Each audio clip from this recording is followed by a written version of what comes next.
ನಮಸ್ತೆ ಮಿತ್ರರೇ, ನಾಡಿನ ಎಲ್ಲ ಕ್ರೈಸ್ತ ಬಾಂಧವರಿಗೆ ಕ್ರಿಸ್ಮಸ್ ಹಬ್ಬದ ಶುಭಾಶಯಗಳನ್ನು ಕೋರುತ್ತಾ ಇವತ್ತು ಕ್ರಿಸ್ಮಸ್ ಹಬ್ಬದ ಸಲುವಾಗಿ ಒಂದು ಮಕ್ಕಳಿಗೆ ಪ್ರಿಯವಾದ ಮತ್ತು ತುಂಬ ಸುಲಭ ರೀತಿಯಲ್ಲಿ ಮಾಡುವಂತಹ ರವೆಯಿಂದ ಅಂದರೆ ಸಜ್ಜಿಗೆಯಿಂದ ಕೇಕನ್ನು ಮಾಡಿದ್ದೇನೆ. ಬಹಳ ಸುಲಭವಾಗಿ ಮಾಡುವಂತಹದ್ದು. ಒಂದು ಕಸ್ಟರ್ಡ್ ಪೌಡರ್ ಇದ್ದರೆ ಸಾಕು, ಅದರಲ್ಲಿ ಬಹಳ ರುಚಿಕರವಾದ, ಮಕ್ಕಳಿಗೂ ಸಹ ಪ್ರಿಯವಾಗ್ತದೆ ಮತ್ತು ದೊಡ್ಡವರಿಗೆ ಸಹ ತುಂಬ ಖುಷಿಯನ್ನು ಕೊಡುವಂತಹ ಒಂದು ಈ ಕೇಕ್ ಅಂತ ಹೇಳ್ಬೋದು. ಕೆಲವು ಇಂಗ್ರೀಡಿಯೆಂಟ್ಸ್ ಸಾಕು. ಹಾಗಾದರೆ ಯಾರೆಲ್ಲ ನನ್ನ ಚಾನಲನ್ನು ನೋಡ್ತಿದ್ದೀರಿ, ಯಾರೆಲ್ಲ ಇನ್ನು ಸಬ್ಸ್ಕ್ರೈಬ್ ಮಾಡಿಲ್ಲ, ದಯವಿಟ್ಟು ಸಬ್ಸ್ಕ್ರೈಬ್ ಮಾಡಿ ಸಪೋರ್ಟ್ ಮಾಡಿ ಅಂತ ಹೇಳುತ್ತಾ ಬನ್ನಿ ಯಾವ ರೀತಿ ಈ ಕೇಕನ್ನು ಒಂದು ಗಂಟೆ ಒಳಗೆ ಮಾಡಬಹುದು. ಎಲ್ಲರಿಗೂ ಕ್ರಿಸ್ಮಸ್ ಹಬ್ಬದ ಶುಭಾಶಯಗಳು.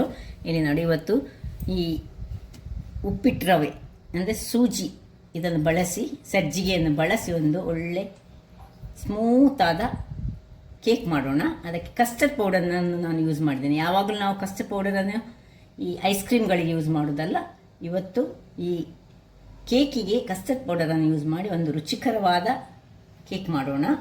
ಸಜ್ಜಿಗೆಯ ಸೂಜಿಕ ಕೇಕ್ ಅಂತ ಹೇಳ್ತಾರೆ. ಸೊ ಅದಕ್ಕೆ ಒಂದು 10 ರೂಪಾಯಿದೊಂದು ಇನೋ ಬೇಕು, ಮತ್ತು 1 ಕಪ್ ಸಜ್ಜಿಗೆ ಆದರೆ 3/4 ಕಪ್ನಷ್ಟು ಈ ಕಸ್ಟರ್ಡ್ ಪೌಡರ್, 3/4 ಕಪ್ನಷ್ಟು, ಅರ್ಧ ಕಪ್ಪಿನಷ್ಟು ಸಕ್ಕರೆ, ಮತ್ತು ಟೂಟಿ ಫ್ರೂಟಿ ಇದ್ದರೆ ಟೂಟಿ ಫ್ರೂಟಿ ಯೂಸ್ ಮಾಡಿ. ನಾನು ಈ ಬ್ಲ್ಯಾಕ್ ಈ ಗ್ರೇಪ್ಸನ್ನು ಯೂಸ್ ಮಾಡ್ತಿದ್ದೇನೆ, ಡ್ರೈ ಗ್ರೇಪ್ಸನ್ನು. 1 ಲೋಟದಷ್ಟು ಹಾಲು ಬೇಕು ನಮಗೆ, ಮತ್ತು 1 ಲೋಟದಷ್ಟು ತುಪ್ಪ ಬೇಕು. ಈಗ ಮೊದಲಿಗೆ ನಾವೇನು ಮಾಡಬಹುದಿದ್ರೆ, ಈ ಒಂದು ಸಜ್ಜಿಗೆಯನ್ನು ಮಿಕ್ಸಿ ಜಾರಿಗೆ ಹಾಕ್ಕೊಳ್ತಿದ್ದೇನೆ. ಈ ಕಸ್ಟರ್ಡ್ ಪೌಡರ್ ಯಾವ ಕಸ್ಟರ್ಡ್ ಪೌಡರ್ ಸಹ ಆಗ್ತದೆ, ವೆನಿಲ್ಲಾ ಸಹ ಆಗ್ತದೆ ಅಥವಾ ಪೈನಾಪಲ್ ಆಗ್ತದೆ, ಆ ಫ್ಲೇವರಲ್ಲಿ ನಮಗೆ ಬರ್ತದೆ. ನೋಡಿ, ಈಗ ನಾನು ಎಷ್ಟು ಸಜ್ಜಿಗೆ ಹಾಕ್ಕೊಂಡಿದ್ದೇನೆ ಅದರದ್ದು 3/4 ಭಾಗದಷ್ಟು ಈ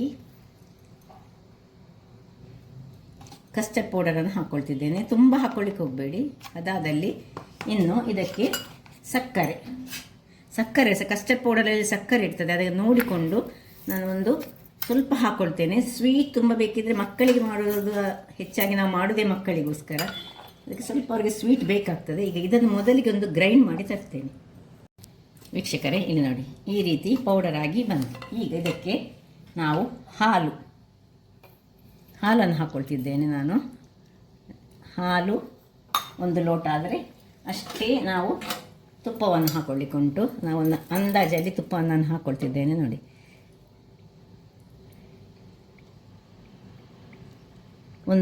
ಈ ಲೋಟದಲ್ಲಿ 3/4 ಲೋಟ ಹಾಕಿದರೆ ಸಹ ಸಾಕಾಗ್ತದೆ. ಸೊ ಇಷ್ಟು ಹಾಕಿ ಇದನ್ನು ಇನ್ನೊಮ್ಮೆ ಗ್ರೈಂಡ್ ಮಾಡಿ ತರ್ತೇನೆ. ವೀಕ್ಷಕರೇ, ಇಲ್ಲಿ ನೋಡಿ, ಈ ರೀತಿಯಾಗಿ ಆಯಿತು. ಸ್ವಲ್ಪ ಸಹ ಗಂಟಿಲ್ಲದ ಹಾಗೆ ಆಗಬೇಕು ನಮಗೀಗ. ನೋಡಿ, ಇದನ್ನು ಒಂದು ಪಾತ್ರೆಗೆ ಹಾಕ್ಕೊಂಡು ನಾನು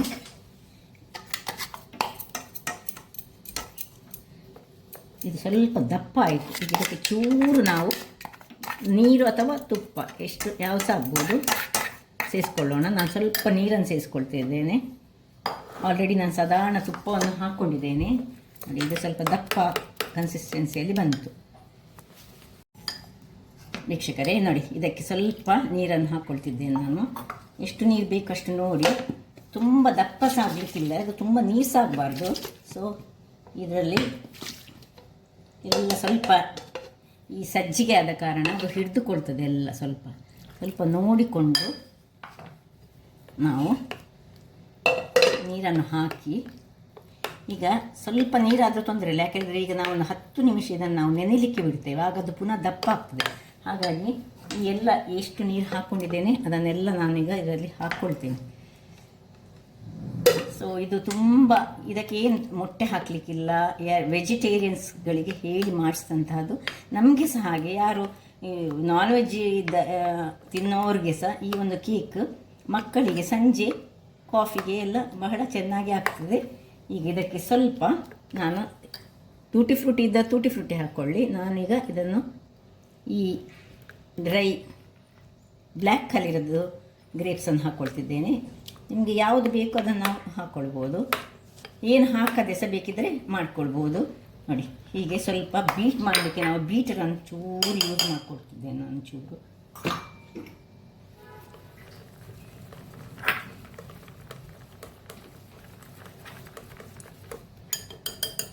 ಒಳ್ಳೆ ಬೀಟ್ ಮಾಡಿಕೊಂಡು ಇದನ್ನೊಂದು 10 ನಿಮಿಷ ನೆನೆಯಲು ಬಿಡೋಣ. ವೀಕ್ಷಕರೇ, ಇಲ್ಲಿ ನೋಡಿ 10 ನಿಮಿಷ ಆಯಿತು. 10 ನಿಮಿಷ ಸಾಕು ನಮಗೆ. ಈಗ ಕೊನೆಗೆ ಇದಕ್ಕೆ ಒಂದು 10 ರೂಪಾಯ, ನೀವು ಸ್ವಲ್ಪ ಮಾಡೋದಾದರೆ ಅರ್ಧ ಹಾಕ್ಕೊಳ್ಳಿ, ತುಂಬ ಮಾಡೋದಾದರೆ ಒಂದು 10 ರೂಪಾಯಿದೊಂದು ಪ್ಯಾಕೆಟ್ ಇನೋವನ್ನು ಹಾಕ್ಕೊಂಡು ಇದಕ್ಕೆ ಸ್ವಲ್ಪ ನೀರು ಹಾಕಿ ಅಥವಾ ಎಣ್ಣೆ ಹಾಕಿದರೆ ಸಾಕ್ತದೆ, ಆ್ಯಕ್ಟಿವೇಟ್ ಮಾಡಿದರೆ ಆಯಿತು. ಮಾಡೋದು ಮತ್ತು ಚೆನ್ನಾಗಿ ಇದನ್ನೊಮ್ಮೆ ಬೀಟ್ ಮಾಡಿಕೊಳ್ಳೋದು. ಇಲ್ಲಿ ನಾನು ಒಂದು ನಮ್ಮ ಹತ್ರ ಈಗ ಅವನ್ ಇಲ್ಲದಾಗ ಏನು ಮಾಡೋದು, ಅದಕ್ಕೆ ಕುಕ್ಕರನ್ನು ಇಟ್ಕೊಂಡಿದ್ದೇನೆ. ಅದಕ್ಕೆ ಸ್ವಲ್ಪ ಉಪ್ಪನ್ನು ಹಾಕ್ಕೊಂಡು ಉಪ್ಪು ಹಾಕ್ಕೊಳ್ತಿದ್ದೇನೆ. ಸ್ವಲ್ಪ ಉಪ್ಪು ಹಾಕ್ಕೊಂಡು ಅದರ ಮೇಲೆ ಒಂದು ಇದನ್ನು ಇಟ್ಕೊಳ್ತಿದ್ದೇನೆ, ಸ್ಟ್ಯಾಂಡನ್ನು. ಇಲ್ಲಿ ನೋಡಿ, ಇದನ್ನು ಸ್ವಲ್ಪ ಚೆನ್ನಾಗಿ ಬೀಟ್ ಮಾಡ್ಕೊಳ್ಳೋಣ.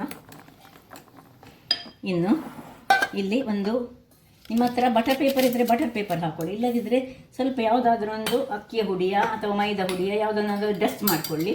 ಮತ್ತು ಸೈಡ್ಸಿಗೆ ಇದರದ್ದು ಸ್ವಲ್ಪ ಹೀಗೆ ತುಪ್ಪವನ್ನೇ ಹೀಗೆ ಸವರಿಕೊಂಡು ಸೈಡ್ಸಿಗೆ ಮತ್ತು ಈ ಬಟರ್ ಪೇಪರನ್ನು ಹಾಕಿದರೆ ಇಲ್ಲಿ ಹೇಗೆ ಈಗಲೂ ಬಿಬ್ಬಿ ಬರ್ತಾ ಉಂಟು ನೋಡಿ. ಈ ಕನ್ಸಿಸ್ಟೆನ್ಸಿ ಇರಬೇಕು ನೋಡಿ, ತುಂಬ ದಪ್ಪ ಸಾಗಬಾರ್ದು. ಎಲ್ಲವನ್ನು ಹಾಕ್ಕೊಳ್ತಿದ್ದೇನೆ.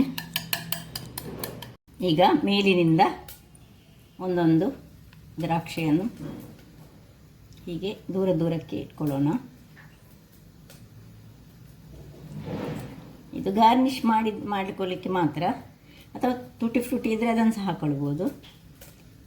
ಸೊ ಒಳಗಿನಿಂದ ಸಹ ಹಾಕ್ಕೊಂಡಿದ್ದೇವೆ. ಆಗ ನಾವು ಇಲ್ಲಿ ನೋಡಿ ಅವನ್ ಟೈಪ್ನಲ್ಲಿ ಇದು ಬಿಸಿ ಆಯಿತು ಈ ಕುಕ್ಕರು ಮೇಲಿನಿಂದ.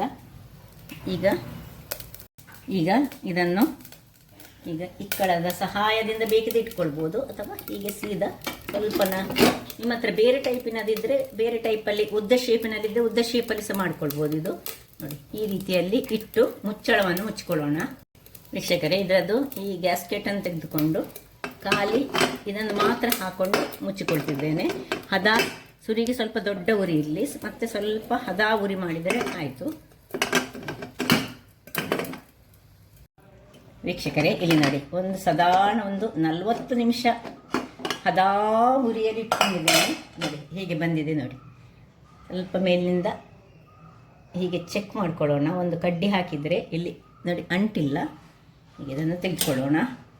ಸ್ವಲ್ಪ ಜಾಗ್ರತೆಯಿಂದ ಬಿಸಿ ಉಂಟು. ಈಗ ತೆಗೆದುಕೊಂಡು ಮತ್ತೆ ಇದನ್ನು ಡಿಮೋಲ್ಡ್ ಮಾಡಿಕೊಳ್ಳೋಣ. ನೋಡಿ, ಇದು ತೆಗೆದುಕೊಂಡಿರ್ತೇನೆ. ಸ್ವಲ್ಪ ತಣ್ಣಗಾಗಲಿ.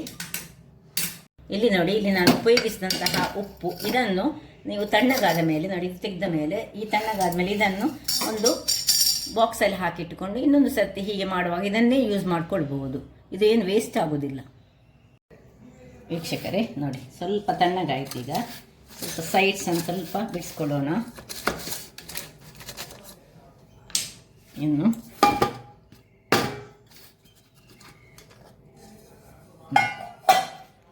Butter paper ತೆಗೆಯೋಣ. ನೋಡಿ ಎಷ್ಟು ಚೆನ್ನಾಗಿ ಬಂದಿದೆ ಹೇಳಿದರೆ. ಬೇಕಿದ್ರೆ ಹೀಗೆ ಸಹ ಮಾಡಿಕೊಳ್ಬೋದು. ಪೀಸಸ್ ಹೀಗೆ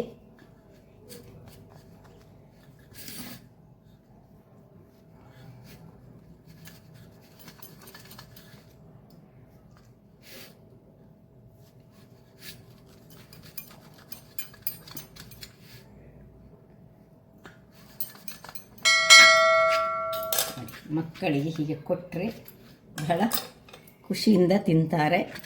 ಮನೆಯಲ್ಲಿ ಮಾಡಿದಂತಹ ರುಚಿಯಾದ ನಾವೇ ತಯಾರಿಸಿದಂತಹದ್ದು ನೋಡಿ. ಇದನ್ನು ಬೇಕಿದ್ರೆ ಇಲ್ಲಿ ಬೇಕಿದ್ರೆ ಒಂದು ಕಟ್ ಮಾಡ್ಕೊಂಡು ಸಹ ತಿನ್ಬೋದು. ಎಷ್ಟು ಸ್ಮೂತ್ ಆಗಿದೆ ಹೇಳಿದರೆ ನಿಮಗೆ ಕಾಣ್ಬೋದು. ಬಹಳ ಟೇಸ್ಟಿಯಾಗಿ ಸಹ ಬರ್ತದೆ. ಒಮ್ಮೆ ಮಾಡಿ ನೋಡಿ ಆನಂದಿಸಿ ಅಂತ ಹೇಳುತ್ತಾ, ನನ್ನ ಈ ಕುಕಿಂಗ್ ಚಾನಲ್ ನಿಮಗೆ ಇಷ್ಟ ಆದರೆ ಬೋಳೂರು ಸುವರ್ಣ ಚಾನಲನ್ನು ಲೈಕ್ ಮಾಡಿ, ಶೇರ್ ಮಾಡಿ ಹಾಗೂ ಸಬ್ಸ್ಕ್ರೈಬ್ ಮಾಡಿ, ಹಾಗೂ ನನ್ನ ಇನ್ಸ್ಟಾಗ್ರಾಮ್ ಪೇಜನ್ನು ಫಾಲೋ ಮಾಡಿ. ಧನ್ಯವಾದಗಳು.